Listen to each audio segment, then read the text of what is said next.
నా కన్నీళ్లు నీ బుడ్డిలో నుంచబడి ఉన్నవి, అవి నీ కవిలలలో కనబడును కదా. ఇక్కడ స్పష్టంగా రాయబడి ఉన్నాయి, నా కన్నీళ్లు నీ బుడ్డిలో ఉంచబడి ఉన్నవి. మన కన్నీళ్లు యేసయ్య చక్కగా ఒక బుడ్డిలో దాచుకొని ఉన్నాడు. ఈరోజు మనుషులందరూ మన కన్నీళ్లు చూడాలనుకుంటారు. మనం ఏడుస్తుంటే సంతోషించే వాళ్ళు కొంతమంది ఉన్నారు. ప్రేమలు చల్లారిపోయినాయి, మనుషుల్లో ప్రేమలు లేవు. భార్య మీద భర్తకు ప్రేమ లేదు, భర్త మీద భార్యకు ప్రేమ లేదు. ప్రేమలు చల్లారిపోయిన లోకంలో మనం ఉన్నాం. అటువంటి భయంకరమైన స్థితిలోకి వచ్చేసాం. బిడ్డలకు తల్లిదండ్రుల ఎడల ప్రేమ లేదు, తల్లిదండ్రులకు బిడ్డల ఎడల ప్రేమ లేదు. ప్రేమలు లేని స్థలంలో మనం జీవించవలసి వస్తుంది. మనిషిని అర్థం చేసుకోలేనటువంటి మృగాల వంటి వారి మధ్య, మనిషిని మనిషిగా గౌరవించలేనటువంటి హృదయాలతో పోరాడవలసిన పరిస్థితి ఉంది. అటువంటి మనుషుల మధ్య నువ్వు ఒకవేళ జీవిస్తున్నట్లయితే దేవుడు ఈరోజు నీతో మాట్లాడుతున్నాడు. చుట్టూ ఉన్న వాళ్ళు నీ కన్నీళ్లు చూడాలనుకుంటున్నారేమో కానీ యేసయ్య మాత్రం నీ కన్నిటిని పవిత్రంగా ఎంచుతున్నాడు. యేసయ్య నీ కన్నిటిని ఎంతో శ్రేష్టమైన రీతిగా ఎంచుతున్నాడు. ఆ కన్నీటిని ఆయన ఒక బుడ్డిలో దాచుకుని ఉన్నాడు. ఈరోజు నువ్వు ఇంకా ఇక్కడే ఉన్నావు కానీ నువ్వు చేసే కన్నీటి ప్రార్థన ప్రభు చెంతకి వెళ్తుంది, పరలోకానికి వెళ్తుంది. నీ కన్నీళ్ళు పరలోకానికి వెళ్తున్నాయి. ఆత్మీయ తల్లిగా నేను ఎప్పుడు ఒక మాట చెప్తాను, ఎప్పుడు కూడా మీ జీవితంలో కన్నీటిని వ్యర్థం చేసుకోవద్దు. కొంతమంది ఊరకనే ఏడుస్తారు, ఎందుకు ఏడుస్తారో వారికే తెలియదు. వ్యర్థమైన వాటి కోసం ఏడుస్తారు. ఆ కన్నీళ్ళన్నిటిని నేలపాలు చేస్తూ ఉంటారు. లోకము కోసం ఏడుస్తూ ఉంటారు, శరీరము కోసం ఏడుస్తూ ఉంటారు.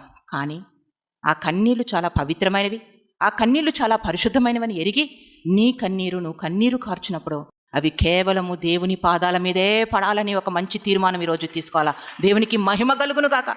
నువ్వు కన్నీరు కార్చవలసింది కేవలము ప్రార్థనలోనే, దేవుని పాదాల చెంతే.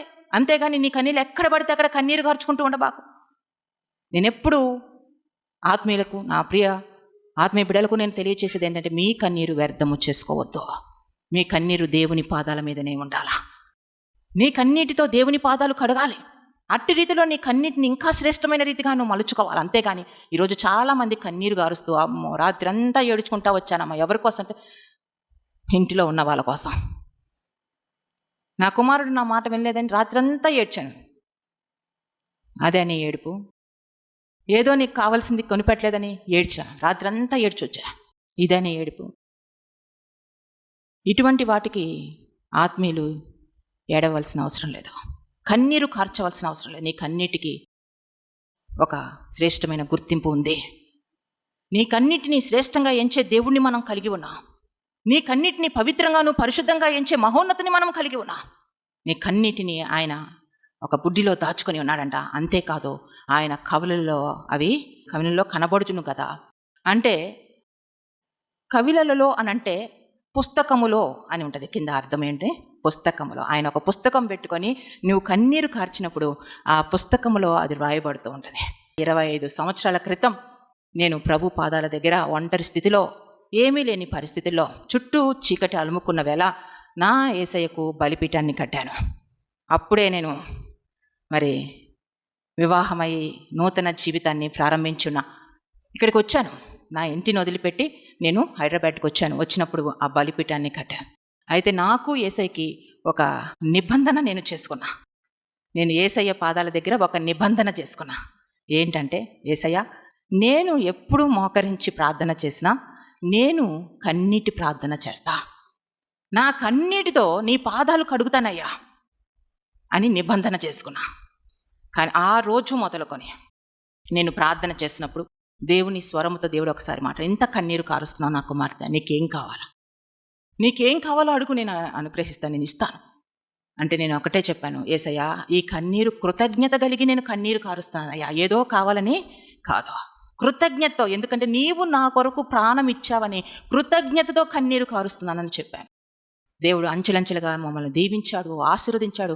ఇంకా ఇంతే ఏమో పరిచర్య అంటే ఇంతే కాదు, ఇంకా ఇది ప్రారంభం మాత్రమే. అంచెలంచెలుగా విస్తరింపజేస్తున్నాడు, అనేక రీతిలుగా ఆశీర్వదించాడు, దీవించాడు. మా చుట్టూ చూస్తే మేము ఊహించిన దానికంటే, తలంచిన దానికంటే అత్యధికంగా మమ్మల్ని ఆశీర్వదించి దీవించిన దేవునికి సమస్త మహిమ, ఘనత, ప్రభావములు చెల్లునుగాక.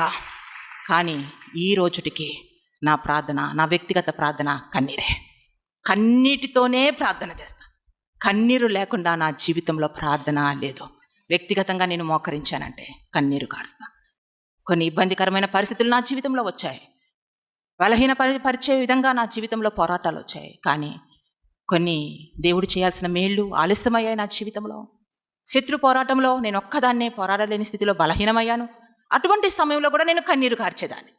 నేను అనేదాన్ని ఒక్కటే, నీవు చేయకపో, నువ్వు ఇది అద్భుతం జరిగించపో, కన్నీటి ప్రార్థన మాత్రం నేను విడిచిపెట్టను. ఆ కన్నీటి ప్రార్థనే ఈరోజు నన్ను అన్ని విధాల మేలుగా మార్చబడింది. దేవుని పాదాలు కన్నీటితో కడగడం, మోకరించి నేను ప్రార్థన చేసినప్పుడు లిటరల్గా నేను కారుస్తున్న కన్నీరు యేసయ్య పాదాల మీద పడ్డం నేను చూస్తాను. దేవునికి మహిమ కలుగును గాక. ఈ రోజుకి నేను అడుగుతాను, ప్రభువా తుది శ్వాస వరకు కన్నీటితో నీ పాదాలు కడిగే ఆ యోగ్యత, ఆ ధన్యత నాకు ఇవ్వు నాయనా, చాలు ప్రభువా అని అంటాను. దేవునికి మహిమ కలుగును గాక. కనుక మన జీవితంలో కన్నీటి ప్రార్థన యొక్క శ్రేష్టత మనం తెలుసుకోవాలా. కన్నీటి ప్రార్థనలో శక్తి దాగి ఉంది. కన్నీటి ప్రార్థనను దేవుడు బహుగా ఆశీర్వదించి దీవిస్తాడు. కన్నీటి ప్రార్థనకు ఆయన హృదయము కరిగిపోతుంది. యేసయ్య ఇంకా మన చెంతకి వస్తాడు. కన్నీటి ప్రార్థనలో ఎరిగి నలిగిన హృదయము ఆయనకి ఇష్టమైన నైవేద్యము. బళ్ళు అర్పిస్తారు కానీ, పొట్టేళ్ల కొవ్వు అర్పిస్తారు కానీ, ఏదేదో చేస్తారు కానీ విరిగి నలిగిన హృదయముతో ఆయన ఆశ్రయించరు. కనుక మన కల్వరి టెంపుల్లో ప్రతి ఒక్కరూ కన్నీటి ప్రార్థనా పరులుగా మార్చివేయబడునుగాక, ఆ రీతిగా ముద్రీకరించబడుదురుగాక. మీరు కన్నీరు కార్చి ప్రార్థన చేసేవారిగా మాత్రం మీరు ఉండండి చాలు. మీ కుటుంబాలు ఎంతగా ఆశీర్వదించబడతాయి, మీ బిడ్డలు ఎంతగా విస్తరించబడతారు, మీరు మీ తరతరాలకి ఆశీర్వాదకరముగా దీవెనకరంగా మార్చబడతారు. కనుక కన్నీటి ప్రార్థనను నిర్లక్ష్యం చేయొద్దు. కన్నీటితో ప్రార్థన చేయడం ప్రారంభించండి. కన్నీళ్ళు అసలు రావండి, ప్రార్థనలో కన్నీరే రాదండి. దేవుణ్ణి ఆశ్రయించినప్పుడు విరిగి నలిగిన హృదయము ఆయనకి ఇష్టమైన నైవేద్యం అని ఎరిగి ఆయన పాదాల దగ్గరికి వచ్చినప్పుడు కన్నీటి ప్రార్థన చేయండి. కన్నీటి ప్రార్థనలో శక్తి ఉంది. ఆయన పుస్తకంలో కూడా మన కన్నీటిని లిఖితము చేసుకుని ఉన్నాడు. పుస్తకంలో రాసుకుంటున్నాడు. ఒక బుడ్డిని పెట్టి మనకి ఆ కన్నీటిని దాచుకుంటున్నాడు. ఎంత మహోన్నతుడండి, ఎంత సర్వసృష్టికర్త, సర్వాధికారి అయిన దేవుడు. ప్రపంచాన్నంతా ఏలేదండి, లోకాన్నంతా ఏలే దేవుడు మన కన్నిటిని అంతగా లక్ష్య పెడుతున్నాడు. మన కన్నిటికి మన ఇంటిలో విలువ లేదేమో, మన కన్నిటిని ఎవరు లెక్క చేయరేమో, మన కన్నిటిని చూసి నవ్వుకుంటారేమో. కానీ మనము కార్చే ప్రతి కన్నీరే నాట్యముగా మార్చబడద్దని మర్చిపోవద్దు. దేవునికి మహిమ కలుగును గాక. మనము కార్చే కన్నీరు కార్చకపోతే ఆ నాట్యాన్ని కూడా చూడలేము. కన్నీరే నాట్యముగా మార్చబడుతుంది మన జీవితంలో. మర్చిపోవద్దు. ఎల్లప్పుడూ దేవుని పాదాల దగ్గర కన్నీరు కార్చండి. యెషయా 38 3వ వచనము 2వ భాగం నుంచి చివరి వచనాలు చూద్దాం. కృపతో జ్ఞాపకము చేసుకున్నమని హిజ్కియా కన్నీళ్లు విడుచుచు యెహోవాను ప్రార్థించగా. చూడండి, కన్నీటితో హిజ్కియా ప్రార్థన చేస్తున్నాడు. హిజ్కియాకి మరణకరమైనటువంటి వ్యాధి వచ్చింది, మరణకరమైనటువంటి రోగం వచ్చింది. ఇంకా చనిపోతాడు. యెషయా ప్రవర్త చెప్పాడు, నువ్వు ఇంకా చనిపోబోతున్నావు కాబట్టి నీ ఇంటిని చక్కబెట్టుకో హిజ్కియా అని చెప్పాడు. చెప్పినప్పుడు కృపను జ్ఞాపకం చేసుకొని హిజ్కియా దేవుని పాదాల దగ్గర కన్నీటి ప్రార్థన చేశాడు. కన్నీటి ప్రార్థన శాసనాలను కూడా రద్దు చేస్తుంది. కన్నీటి ప్రార్థన నీ జీవితంలో మారా అనుభవం మధురంగా మారుస్తుంది. మరణకరమైన పరిస్థితిని కూడా జీవముతో నింపుతుంది. ఎండిన ఎముకలు కూడా జీవముతో నింపబడతాయి. కన్నీటి ప్రార్థనలో శక్తి ఉంది. దేవుడు చెప్పాడు, హిజ్కియాకి ఇంకా రోజులు అయిపోయాయి, ఆయుష్ అయిపోయింది, ఇంకా మరణం అయిపోతున్నాడు.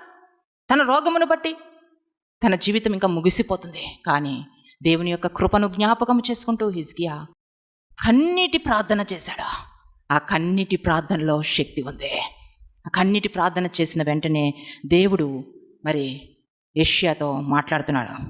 యెహోవా వాక్కు యెషయాకు ప్రత్యక్షమై ఈలాగు సెలవిచ్చెను, నీవు తిరిగి హిజ్కియా యొద్దకు పోయి అతనితో ఇట్లనుము, పితరుడైన దావీదును దేవుడైన యెహోవా నీకు సెలవిచ్చినదేమనగా, నీవు కన్నీళ్లు విడుచుట చూచి తిని నీ ప్రార్థనలు నేను అంగీకరించి ఉన్నాను.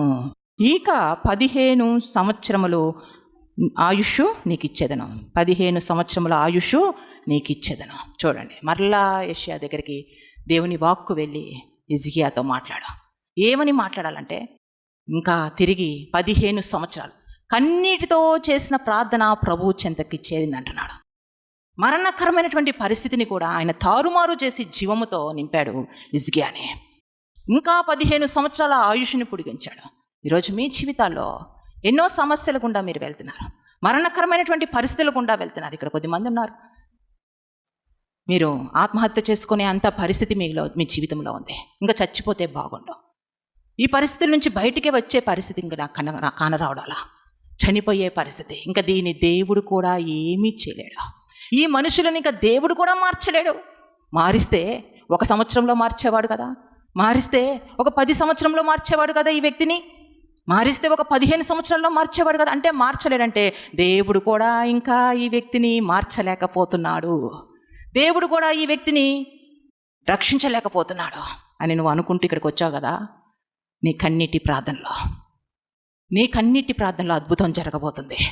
అదేమిటో తెలుసా? దేవునికి మహిమ కలుగును కాక. అదేమిటో తెలుసా?